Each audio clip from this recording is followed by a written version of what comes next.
We provide you the platform to turn your dreams into reality. Give wings to your aspirations with KR Mangalam University.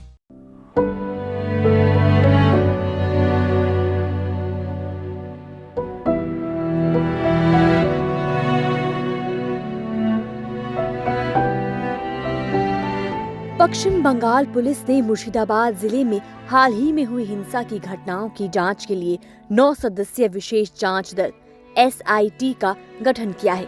इसकी जानकारी अधिकारियों ने 16 अप्रैल को दी। नए वक्फ कानून के खिलाफ मुर्शिदाबाद जिले में पिछले सप्ताह भड़की हिंसा में कम से कम 3 लोगों की मौत हो गई।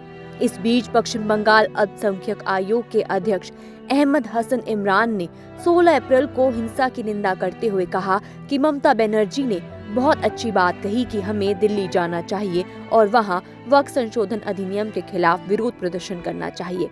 उन्होंने ये भी कहा कि TMC सांसद हमारे साथ विरोध प्रदर्शन में शामिल होंगे। ये अधिनियम अनावश्यक रूप से हम पर थोपा गया है।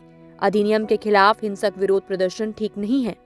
यहाँ तक कि ममता बनर्जी ने ये भी कहा कि ऐसा नहीं किया जाना चाहिए था।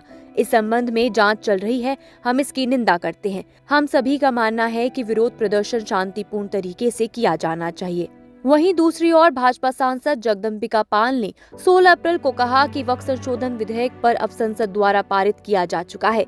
इसे लेकर सुप्रीम कोर्ट में याचिका भी दायर की जा चुकी है। फिर क्यों all India Muslim personal law board AIMPLB लगातार लोगों को भड़का रहा है? उन्होंने कहा कि सरकार ये विधेयक मुसलमानों को लाभ देने के लिए लेकर आई है। उन्होंने मुर्शिदाबाद हिंसा को लेकर बंगाल सरकार की आलोचना की है। कहा कि मुर्शिदाबाद से हिंदू भागने को मजबूर है। मुख्यमंत्री ममता बनर्जी उनकी पीड़ा को नहीं देख पा रही हैं और इमामों से मिल रही हैं। पाल ने दावा किया कि राज्य में कानून व्यवस्था की स्थिति खराब हो गई है, वहां राष्ट्रपति शासन लगाना जरूरी है।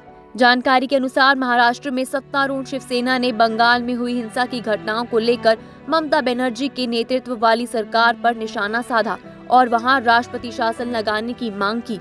उन्होंने आगे कहा कि बंगाल में हिंदू समुदाय डर के साए में जी रहा है। सत्तारूढ़ तृणमूल कांग्रेस हिंसा को रोक नहीं रही है, बल्कि मूक दर्शक बनकर देख रही है। विपक्षी गठबंधन INDIA में शामिल अन्य राजनीतिक दल भी चुप हैं। एक संवाददाता सम्मेलन को संबोधित करते हुए शिवसेना प्रवक्ता नरेश महास्के ने बंगाल में हुई हिंसा की निंदा करते हुए कहा कि हिंसा राज्य सरकार और स्थानीय पुलिस की नाक के नीचे हो रही है, इसीलिए वहां राष्ट्रपति शासन लागू कर देना चाहिए। आपको बता दें कि वक्फ संशोधन अधिनियम को लेकर मुर्शिदाबाद में हुए विरोध प्रदर्शन के बाद कई परिवार विस्थापित हो गए, जिनमें से कई झारखंड के पाकुड़ जिले में पलायन कर गए, जबकि कुछ लोगों ने मालदा में स्थापित राहत शिविरों में शरण ली है। लेकिन अब मुर्शिदाबाद में स्थिति सामान्य दिखाने के लिए बंगाल पुलिस इस शिविर को बंद करने की कोशिश में जुटी है। वहां रह रहे हिंदुओं को वापस घर भेजने की कोशिश शुरू हो गई है, जबकि वहां रह रहे हिंदू इतने डरे हुए हैं कि घर वापस लौटना नहीं चाहते। वीडियो में आप एक छोटे से मासूम बच्चे को रोते भिलकते हुए देख सकते हैं।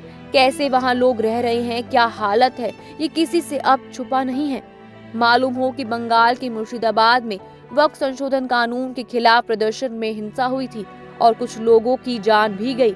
इसके बाद मुर्शिदाबाद में हिंदुओं का बड़ी संख्या में पलायन हुआ। इसके अलावा बंगाल के भानगढ़ क्षेत्र से भी हिंसा की खबरें आई हैं।